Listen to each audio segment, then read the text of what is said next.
అంతా బాగానే ఉందిగా? ఎందుకు చేరావు హాస్పిటల్లో? ఎల్బీ కోసమా? అది మోగదు, అది పని చెయ్యదు.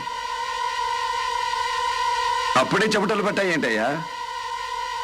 ఇది చూస్తే గుండె ఆగుతుందేమో. బస్సులో దొరికింది, పెనుగులాటలో పడిపోయి ఉంటుంది. ఆ టైంకి నువ్వు అక్కడే ఉన్నావని చెప్పడానికి ఇదే ఎగ్జిబిట్ నంబర్ 1. Exhibit number 2 చూపించనా? నీ చొక్కా చేబు.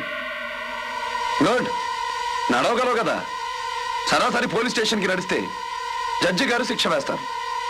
తేడా వస్తే కాళ్ళు విరగొట్టే శిక్ష నేను వేస్తాను. లేదు, నేను లొంగిపోతాను. పద. ఎక్కడికి తీసుకెళ్తున్నారండి? డిశ్చార్జ్ అయ్యాలేమ్మా.